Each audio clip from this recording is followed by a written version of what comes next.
안녕하세요. 동물 유형으로 알아보는 부모 자녀 성격 매칭 강의를 맡은 한국인성교육협회 전문 강사 이미숙입니다.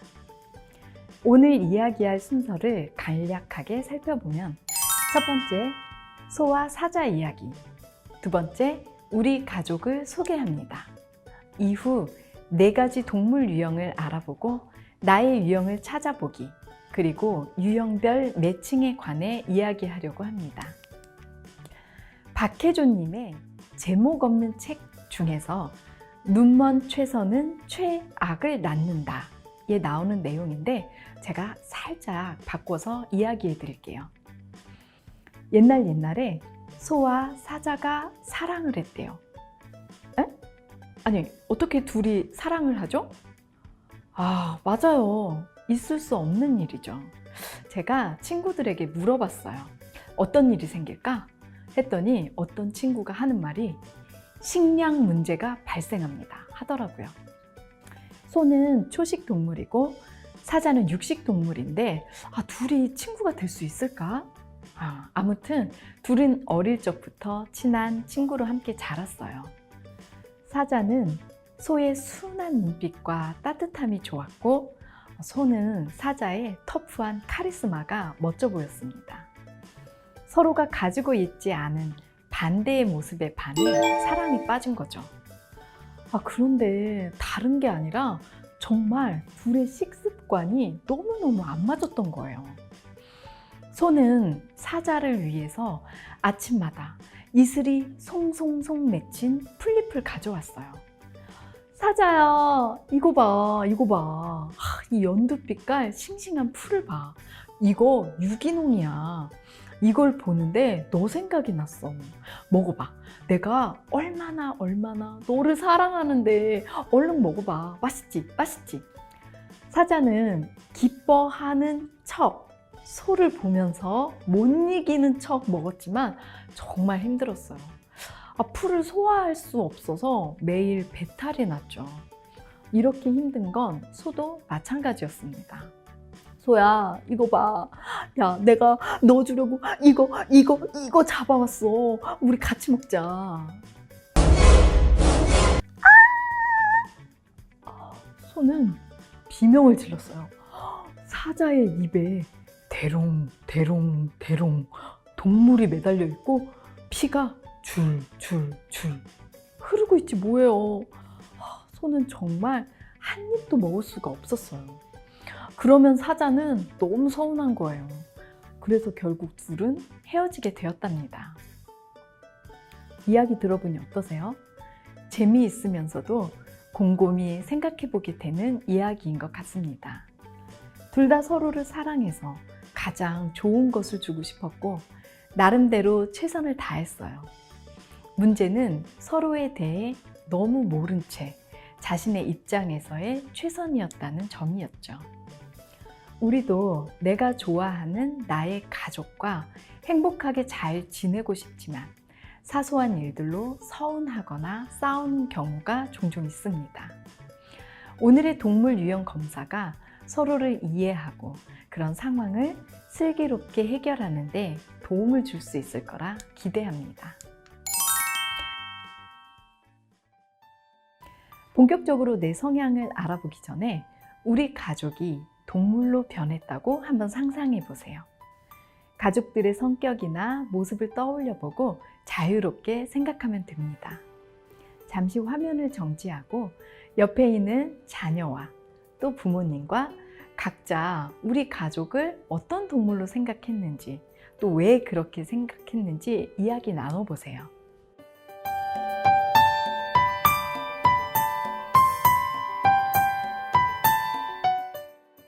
자, 이제 다양한 동물들로 나의 성향을 알아보고 나와 다른 가족의 성향을 알아볼 거예요. 앞에서 이야기한 사자와 소 같은 새드 엔딩이 아닌 해피 엔딩인 가정을 만들기 위해 서로를 이해하는 시간이 되었으면 합니다. 오늘의 동물을 소개해 보겠습니다. 사자, 치타, 고슴도치, 마지막으로 너구리입니다. 자세히 살펴보기 전에 주의사항을 이야기할게요. 다양한 모양의 도형들을 보면서 좋다, 나쁘다라고 이야기하지 않는 것처럼 오늘 나오는 동물 유형들을 통해 나를 이해해서 나의 강점은 더 활용하고 약점은 관리하고 배우면서 훈련하면 됩니다. 완벽한 사람은 없습니다. 나의 강점이 다른 사람에게는 약점이 되고 나의 약점이 다른 사람에게는 강점으로 있을 뿐이죠. 나에게 없는 것을 가진 사람을 보면서 부러워하고 시기, 질투할 필요가 없습니다. 내가 가진 강점을 알고 나의 강점으로 약점인 사람을 돕고 서로 보완하고 배우면 됩니다. 우리 가정은 약육강식의 동물의 왕국이 아니라는 걸 꼭 기억하시기 바랍니다. 먼저 동물의 왕 사자입니다. 사자를 보면 어떻죠? 목표물을 보면 빠른 속도로 달려가 사냥을 하죠. 사자는 동물의 왕입니다. 그래서 사자 유형의 사람들은 자신감이 많고 내가 힘이 세고 모든 것을 컨트롤할 수 있다고 믿어요. 굉장히 추진력도 강하고 자기 주장도 강하고 인간관계도 적극적이고 주도적이고 능동적으로 합니다. 우리가 흔히 리더십 하면 이런 분들을 떠올려요. 그런데 이런 강점이 너무 극단으로 가면 독단적일 수도 있어요. 왜냐하면 내가 동물의 왕이니까 무조건 내가 옳다고 생각할 수 있거든요. 타인을 배려하지 않고 직선적인 화법을 사용할 수도 있고 너무 자기만의 생각에 갇혀서 시야가 좁아지는 문제가 발생할 수도 있습니다. 그리고 나의 힘을 과시하고 내가 뭐든 할 수 있어 이렇게 생각하다 보면 오히려 충동적인 모습도 보일 수 있습니다. 다음은 치타 유형입니다. 치타는 맹수인데요. 맹수 중에서 서열이 가장 낮습니다. 사자는 내가 힘이 있기 때문에 막 추진하지만 치타는 그러지 못합니다. 왜냐하면 천적으로부터 본인을 보호하는 게 너무 중요하고 실제로 어린 시절에 자기 형제, 자매들이 다른 천적에게 잡혀먹히는 것을 보면서 겁이 굉장히 많다고 해요. 그래서 차분하고 굉장히 신중해요. 체계적이고 조직적인 사고 능력이 갖추어져 있어서 시행착오가 적습니다. 완벽주의적인 성향이 있고 침착한 게 치타의 강점이지만 너무 고민을 많이 하다 보니까 소심해요. 결정을 위해 생각을 많이 하다 보니 우유부단하다는 평을 들을 수도 있고 약간 사고가 경직되어 있습니다. 그래서 한편으로는 고집이 세고 한편으로는 융통성이 조금 부족할 수 있습니다. 그리고 완벽하게 무언가를 해야 하기 때문에 나는 괜찮다고 하면서 자기 몸을 혹사시켜서 일을 하는 유형입니다. 너구리에게는 상상의 나래, 너구리라는 이름을 붙여봤어요. 굴 속에서 뭘 하는지 모르잖아요? 아니, 자기 방 속에 틀어박혀서 무슨 상상을 할까? 제가 상상을 해봤습니다. 이런 상상을 하다니 제가 너구리 유형인 것 같습니다. 너구리 유형은 창의력이 넘치고 호기심이 많습니다. 예술가에게 많이 나타나는 유형인데요. 새로운 아이디어를 얘기하고 새롭게 뭔가를 모험해서 탐색하는 것을 좋아합니다. 개척자적인 소신이 있으나 한편으로는 외부 세상과 단절된 채로 생각을 많이 하다 보니까 다소 이상적이고 해보지 않았기 때문에 자기 만족이 낮을 수 있어요. 그리고 인내력이 조금 부족할 수 있습니다. 고슴도치는 정이 많고 베풀기를 잘합니다. 고슴도치는 가시를 세우고 있는데 아니 무슨 고슴도치가 정이 많고 베풀기를 잘하지? 라고 생각할 수 있습니다. 그런데 고슴도치는 타인 이해와 공감력이 좋다고 합니다. 또 고슴도치를 키워본 사람들 얘기를 들어보니까 고슴도치 털이 부드럽대요. 예민해지면 털을 세우는데 주인 앞에서는 부드럽게 한다고 하더라고요. 자기를 지키는 방법이 가시를 세우는 거죠. 사실은 속이 여리고 섬세해서 상처받기 쉽고 싫다는 말을 잘 못할 수 있습니다.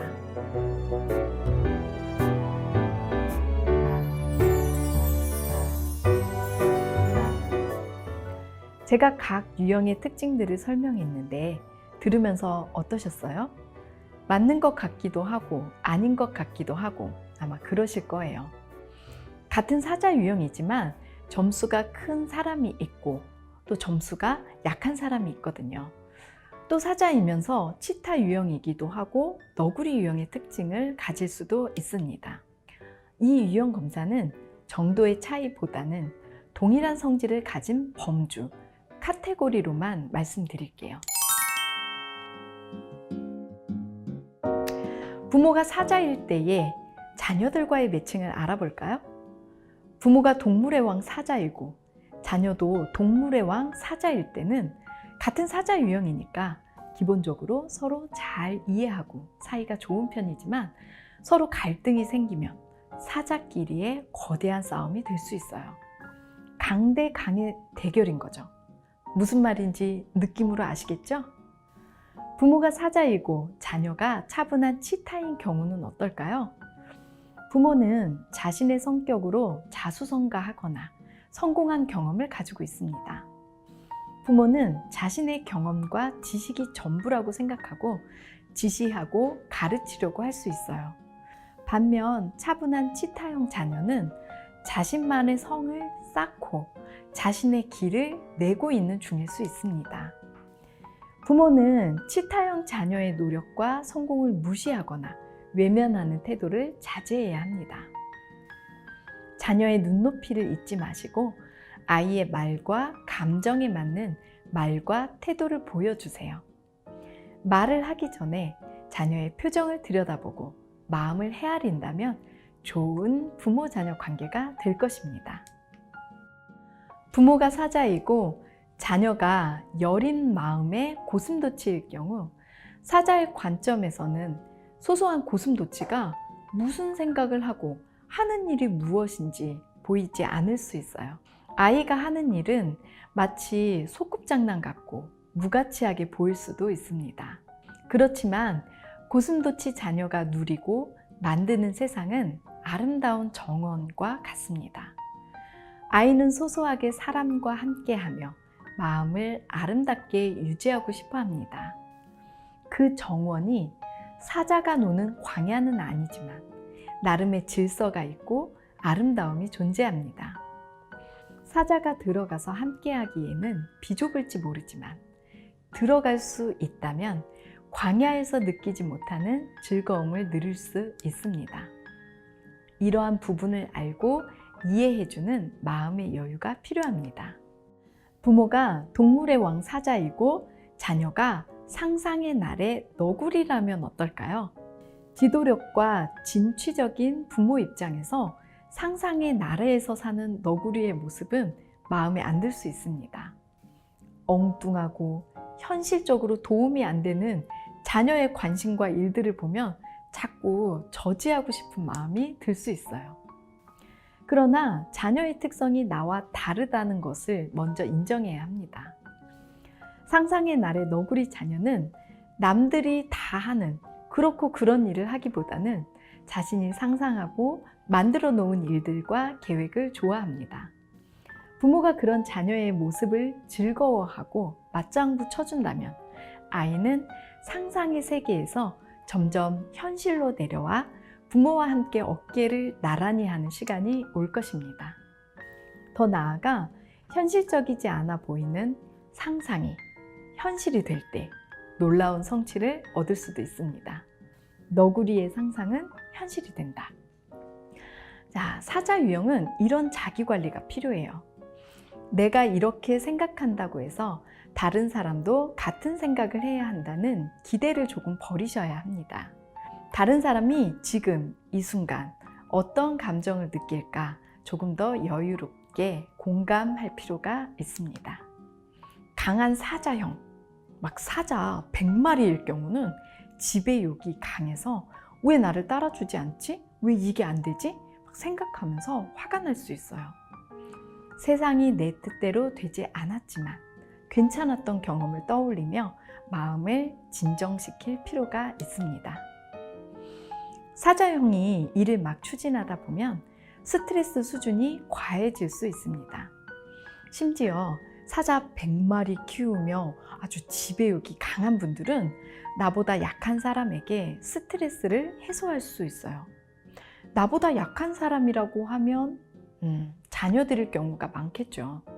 그래서 그럴 때는 조용히 자연을 찾아가서 공기를 쐬고 마음의 조급함을 조금 달래보기 위한 자신만의 방법이 필요할 수 있습니다. 마지막으로 다양한 사람들을 만나서 다양한 경험을 통해 시야를 넓혀보는 경험이 필요합니다. 여기서 중요한 건 다양한 사람들입니다. 내 생각을 지지해주는 사람 외에 다른 의견을 가진 사람들을 만나서 새로운 경험을 하면 더욱 젊게 살 수 있는 하나의 비결이 될 수 있습니다. 부모가 치타일 때의 자녀들과의 매칭을 알아볼까요? 먼저 자녀가 사자인 경우, 위에서 사자 유형에서 이야기했듯이 새끼 사자라도 사자는 사자입니다. 사자의 행동에 잠재적인 위협을 느끼는 치타 부모로서는 사자의 행동을 억압하는 말과 행동을 하기 쉽습니다. 지배적 속성을 가진 사자의 경우 지배받기를 싫어해요. 부모라 할지라도 사자 자녀는 자기 생각과 행동에 대해서 억압적으로 느껴질 때 말을 안 하거나 행동을 멈출 수 있습니다. 또는 자기가 이해받고 있다고 느끼지 않으면 사자가 먹이를 찾아 들판으로 나가듯이 자기를 인정해주는 무리와 일을 찾아서 밖으로 나가게 될 수도 있습니다. 이런 작용과 반작용의 반복이 위험할 수 있어요. 자녀가 같은 치타일 경우 부모와 자녀가 같은 성향이기 때문에 서로에 대해 대체적으로 이해하고 만족합니다. 다만 부모 입장에서 자녀는 자신보다 더 낫기를 바라는 마음에 소극적인 면을 아쉬워할 수 있습니다. 또 한편으론 무엇이든 완벽하게 하려는 자녀의 모습을 안타깝게 바라볼 수 있습니다. 자녀가 고슴도치 유형인 경우, 고슴도치는 유약하게 보이고 매사에 적극적이지 못합니다. 반면 치타형 부모는 조심스러우면서도 일을 꼼꼼히 잘하는 유형이죠. 이러한 차이 때문에 좋은 관계를 유지하다가도 자신이 힘들거나 상처를 받았다고 생각하면 좌절합니다. 함께 해줄 동무가 필요한 고슴도치에게 치타는 조언을 하면서 잔소리꾼이 될 가능성이 있습니다.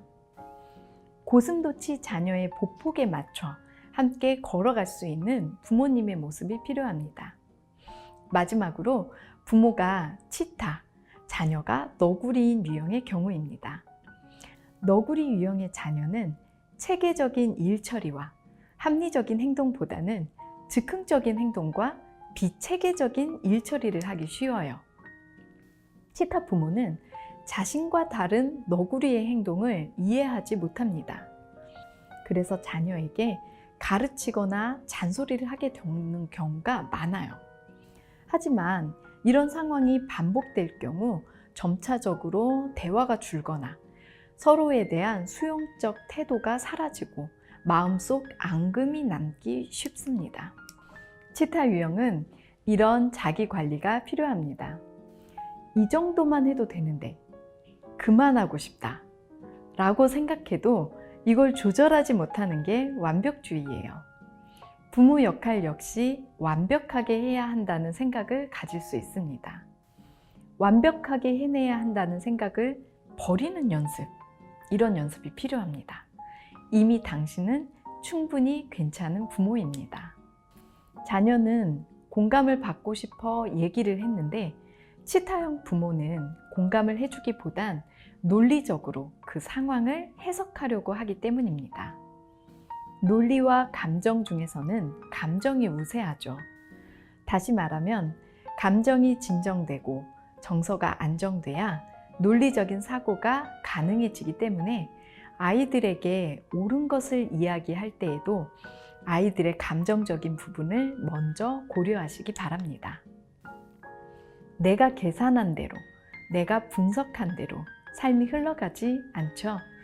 때로는 불확실한 상황을 즐기는 자세가 필요할 수도 있습니다. 익숙한 활동 외에 음악, 미술, 여행과 같이 자유로운 영혼의 예술적 취미를 가져볼 필요가 있습니다. 생각이 많아서 뭘 해야 할지 모를 때는 일단 작은 것부터 하나라도 먼저 시도해 보세요. 내가 계획한 대로 안 되면 어떡하지? 생각하기보다 모험 영화의 주인공처럼 용기를 갖고 능동적으로 행동할 필요가 있습니다. TVN 드라마 1988에서 나온 아빠 성동일 씨의 대사 중에 이런 말이 있어요. 아빠, 엄마가 미안하다. 잘 몰라서 그래. 첫째 딸은 어떻게 가르치고, 둘째 딸은 어떻게 키우고, 막둥이는 어떻게 사람 만들어야 될지 몰라서. 이 아빠도 태어날 때부터 아빠가 아니자녀.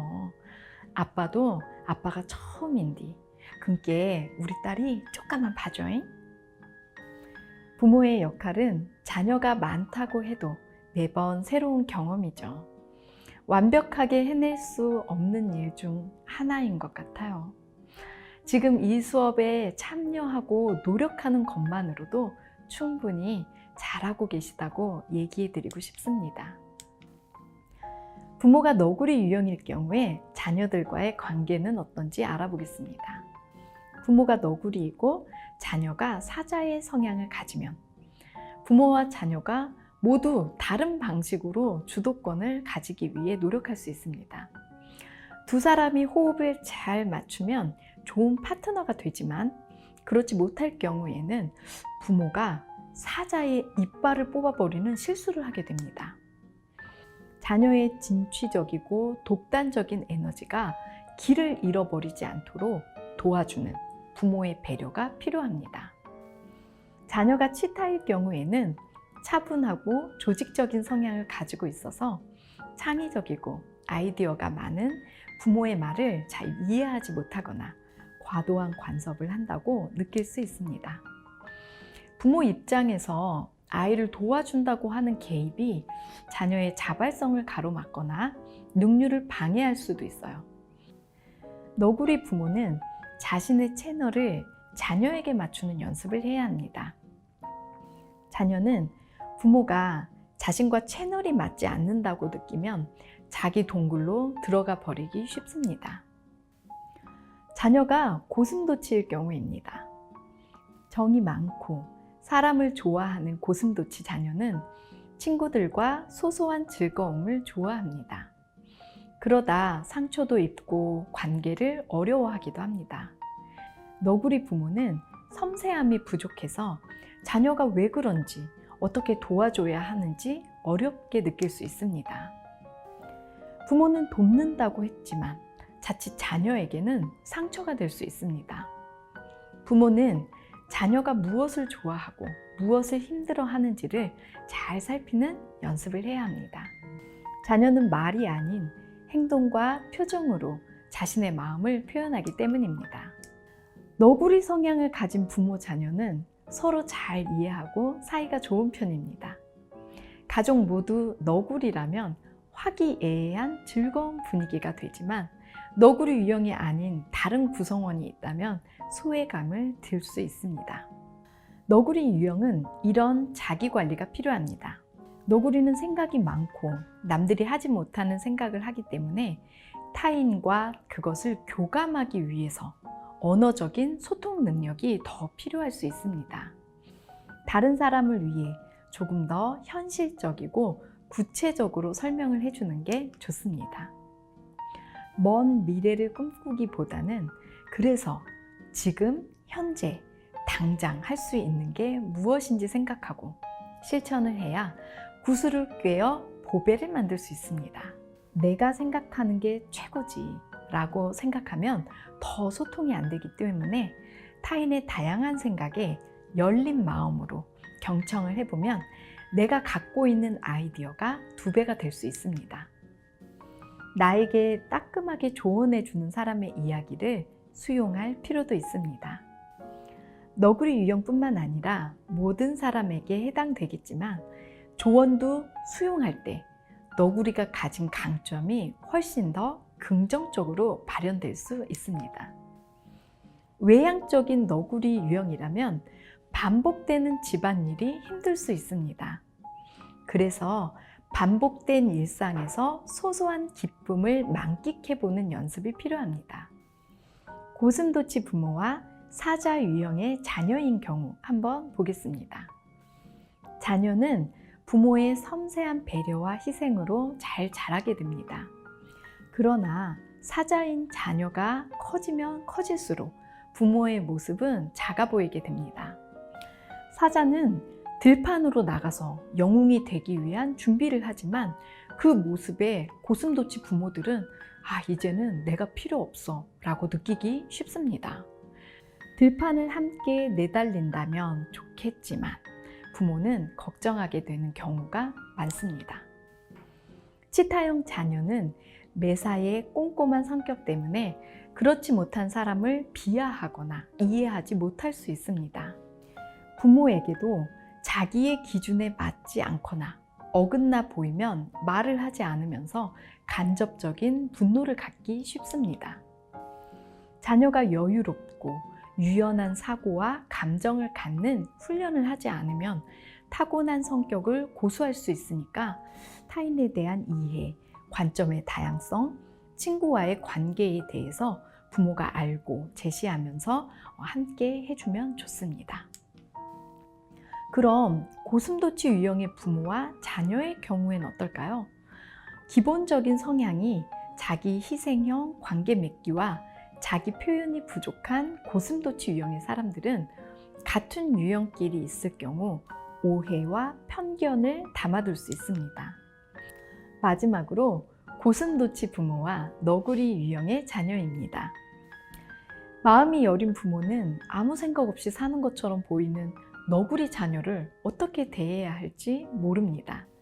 일상에 대한 이야기, 오늘 주변에 일어난 이야기 등 소소한 소통을 나누면서 미래에 대해 함께 상상하고 공유하는 길을 만드는 연습을 해야 합니다. 고슴도치 유형은 이런 자기관리가 필요합니다. 타인에게 배려를 잘하고 공감을 잘하는 능력은 굉장히 중요하지만 내가 없는 상태에서 타인만을 위한 배려는 희생입니다. 남을 배려하는 만큼 스스로를 챙기는 훈련이 굉장히 필요합니다. 그렇지 않으면 다른 사람은 내가 왜 힘든지 모르는데 나 혼자 관계를 끊고 가버리는 경우가 있어요. 하지만 말을 안 하면 타인은 나를 잘 모릅니다. 두 번째, 다른 사람이 내 마음을 다 몰라주는 게 정상이에요. 내 눈에는 보이지만 사람들은 나만큼 예민하지 않을 수 있어요. 세 번째로, 내가 남들보다 조금 더 예민할 수 있다는 것을 인정해야 합니다.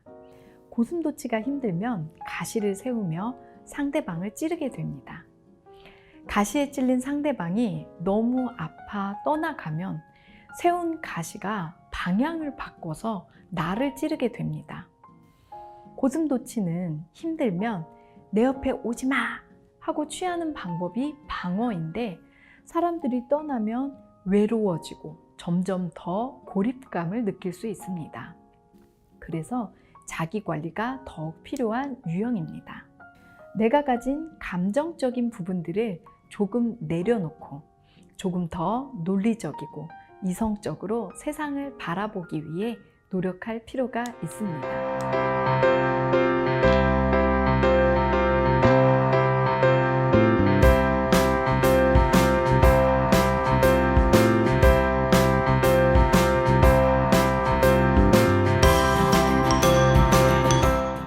지금까지 다양한 유형의 특징과 유형별 관계에 관해 이야기해 봤는데요. 어떠셨나요? 어머, 내 이야기야 하신 분들도 계실 테고 나 아닌데? 라고 생각하는 분들도 계실 겁니다. 앞에서 얘기했던 것처럼 지금 이야기한 사항들이 모두 정답은 아닙니다. 그저 얘기해 드린 것을 바탕으로 서로를 이해하고 보완할 때 도움이 되었으면 합니다. 마지막으로 이 말씀을 드리고 싶습니다. 서두르면 길가에 핀 꽃을 보지 못한다. 이야기 속에는 그 사람의 생각과 감정, 삶의 모습을 볼 수 있답니다. 그리고 내가 보지 못한 아이의 다양한 모습을 발견하시기 바랍니다. 지금까지 함께 해주셔서 감사합니다.